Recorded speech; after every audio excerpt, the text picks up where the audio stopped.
न प्रहृष्येत् न प्रहृष्येत् न प्रहृष्येत् प्रियं प्राप्य प्रियं प्राप्य प्रियं प्राप्य न उद्विजेत् न उद्विजेत् न उद्विजेत् प्राप्य च प्रियं प्राप्य च प्रियं प्राप्य च प्रियं स्थिरबुद्धिः स्थिरबुद्धिः स्थिरबुद्धिः असम्मूढः असम्मूढः असम्मूढः ब्रह्मवित् ब्रह्मविद् ब्रह्मविद् ब्रह्मणि स्थितः ब्रह्मणि स्थितः ब्रह्मणि स्थितः न प्रहृष्येत् प्रियं प्राप्य न प्रहृष्येत् प्रियं प्राप्य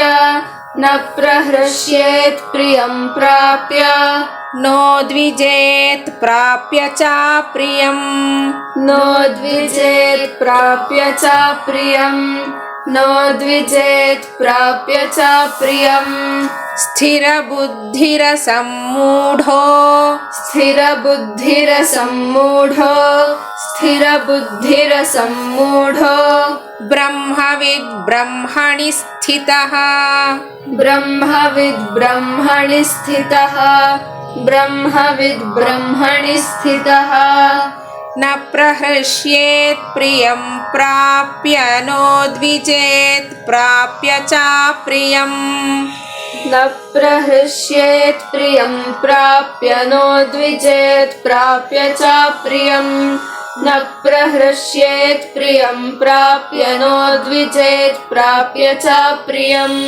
स्थिरबुद्धिरसम्मूढो ब्रह्मविद् ब्रह्मणि स्थितः स्थिरबुद्धिरसम्मूढो ब्रह्मविद् ब्रह्मणि स्थितः स्थिरबुद्धिरसम्मूढो ब्रह्मविद् ब्रह्मणि स्थितः न प्रहृष्येत् प्रियं प्राप्य नोद्विजेत् प्राप्य च प्रियं स्थिरबुद्धिरसम्मूढो ब्रह्मविद् ब्रह्मणि स्थितः न प्रहृष्येत् प्रियं प्राप्य नोद्विजेत् प्राप्य च प्रियं स्थिरबुद्धिरसम्मूढो ब्रह्मविद् ब्रह्मणि स्थितः न प्रहृष्येत् प्रियं प्राप्य नोद्विजेत् प्राप्य च प्रियं स्थिरबुद्धिरसम्मूढो ब्रह्मविद् ब्रह्मणि स्थितः ಎಲ್ಲರಲ್ಲೂ ಸಮನಾಗಿರೋ ಆತ್ಮ ನಿರ್ದೋಷಿ. ನ ಪ್ರಹೃಷ್ಯೇತ್ ಪ್ರಿಯಂ ಪ್ರಾಪ್ಯ ನೋದ್ವಿಜೇತ್ ಪ್ರಾಪ್ಯ ಚ ಪ್ರಿಯಂ ಸ್ಥಿರ ಬುದ್ಧಿರ ಸಮ್ಮೂಢೋ ಬ್ರಹ್ಮವಿದ್ ಬ್ರಹ್ಮಣಿ ಸ್ಥಿತಃ. ಆಚಾರ್ಯರು ಭಾಷ್ಯವನ್ನ ಬರೀತಾರೆ, ನ ಪ್ರಹೃಷ್ಯೇತ್ ಪ್ರಹರ್ಷಂ ನ ಕುರ್ಯಾತ್ ಪ್ರಿಯಂ ಇಷ್ಟಂ ಪ್ರಾಪ್ಯ ಲಬ್ಧ್ವಾ ನ ಉದ್ವಿಜೇತ್ ಪ್ರಾಪ್ಯ ಚ ಅಪ್ರಿಯಂ ಅನಿಷ್ಟಂ ಲಬ್ಧ್ವಾ ದೇಹಮಾತ್ರಾತ್ಮದರ್ಶಿನಾಂ ಹಿ ಪ್ರಿಯಾ ಪ್ರಿಯ ಪ್ರಾಪ್ತಿ ಹರ್ಷ ವಿಷಾದೋ ಕುರ್ವಾತೆ ನ ಕೇವಲಾತ್ಮದರ್ಶಿನಃ ತಸ್ಯ ಪ್ರಿಯಾ ಪ್ರಿಯ ಪ್ರಾಪ್ತಿ ಸಂಭವಾತ್. ಕಿಂಚ ಸರ್ವಭೂತೇಷು ಏಕಃ ಸಮಃ ನಿರ್ದೋಷಃ ಆತ್ಮ ಇತಿ ಸ್ಥಿರ ನಿರ್ವಿಚಿಕಿತ್ಸಾ ಬುದ್ಧಿಃ ಯಸ್ಯ ಸಹ ಸ್ಥಿರಬುದ್ಧಿಃ ಅಸಮ್ಮೂಢಃ ಸಮ್ಮೋಹವರ್ಜಿತಶ್ಚ ಸ್ಯಾತ್ ಯಥೋಕ್ತ ಬ್ರಹ್ಮವಿದ್ ಬ್ರಹ್ಮಣಿ ಸ್ಥಿತಃ ಅಕರ್ಮಕೃತ್ ಸರ್ವಕರ್ಮ ಸನ್ಯಾಸಿ ಇತ್ಯರ್ಥಃ. ಪ್ರಿಯವಾದದ್ದನ್ನ ಪಡೆದ್ರೆ, ತನಗೆ ಬೇಕಾದ್ದು ಸಿಕ್ಕಿದ್ರೆ ಹಿಗ್ಗಲಾರ. ಹಾಗೆ ಅಪ್ರಿಯವಾದದ್ದನ್ನ ಪಡೆದ್ರೆ, ಬೇಡವಾದದ್ದು ಒದಗಿದ್ರೆ ತಗ್ಗಲಾರ. ಯಾರು ದೇಹವೇ ಆತ್ಮ ಅಂತ ತಿಳಿದವರಿಗೆ ಪ್ರಿಯಾಪ್ರಿಯಗಳು ಬಂದ್ರೆ ಹಿಗ್ಗು ತಗ್ಗುಗಳನ್ನ ಉಂಟು ಮಾಡುತ್ತವೆ ಹೊರತು ಆತ್ಮನೊಬ್ಬನೇ ಸತ್ಯ ಅಂತ ಕಂಡುಕೊಂಡವನಿಗೆ ಈ ಮಾನಸಿಕ ಏರುಪೇರು ಅಂದ್ರೆ ಪ್ರಿಯಾಪ್ರಿಯಗಳು ಸಂಭವಿಸೋದೇ ಇಲ್ಲ. ಈ ಸಂಸಾರ ಜಂಜಾಟದಲ್ಲಿ ಏನಿರ್ತೀವಿ, ನಮ್ಮಂತವರಿಗೆ ಈ ಪ್ರಿಯ ಅಪ್ರಿಯ ಅಂತ ಇರೋದು.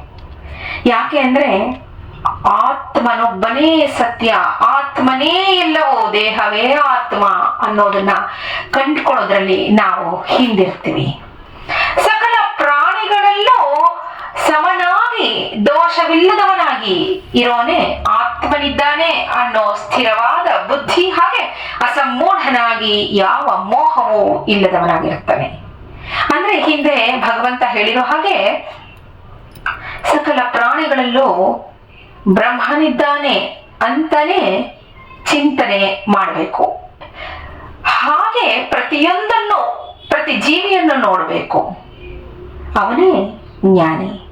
ಬ್ರಹ್ಮವನ್ನ ಅರಿತು ಬ್ರಹ್ಮದಲ್ಲೇ ನಿಂತಿರೋನು, ಅಂದ್ರೆ ಯಾವ ಕರ್ಮವನ್ನೂ ಮಾಡದ ಸರ್ವ ಕರ್ಮ ಸನ್ಯಾಸಿಯಾಗಿರ್ತಾನೆ ಜ್ಞಾನಿಯಾದವನು ಅಂತಾನೆ ಭಗವಂತ. ಅಂದ್ರೆ ಯಾವಾಗ್ಲೂ ಸದಾ ಭಗವತ್ ಚಿಂತನೆಯಲ್ಲಿ ಇರಬೇಕು. ಭಗವತ್ ಚಿಂತನೆಯಲ್ಲಿ ಇರೋದು ಅಂದ್ರೆ ಬ್ರಹ್ಮವನ್ನೇ ಚಿಂತಿಸೋದು, ಆತ್ಮ ಚಿಂತನೆಯಲ್ಲಿ ಇರೋದು. ಹಾಗೆ ಯಾವ ಲೋಕ ಸಂಗ್ರಹಕ್ಕಾಗಿ ಯಾವ ಯಾವ ಧರ್ಮ ಕಾರ್ಯಗಳನ್ನು ಮಾಡಿದ್ರು, ಯಾರು ಮಾಡಿದ್ರು ಅದರಲ್ಲಿ ಬ್ರಹ್ಮವನ್ನೇ ನೋಡೋದು. ಅವನು ಜ್ಞಾನಿ ಅಂತ ಹೇಳ್ತಾನೆ ಭಗವಂತ. ನಾಳೆ ಮುಂದಿನ ಶ್ಲೋಕವನ್ನು ನೋಡೋಣ. ನಮಸ್ಕಾರ.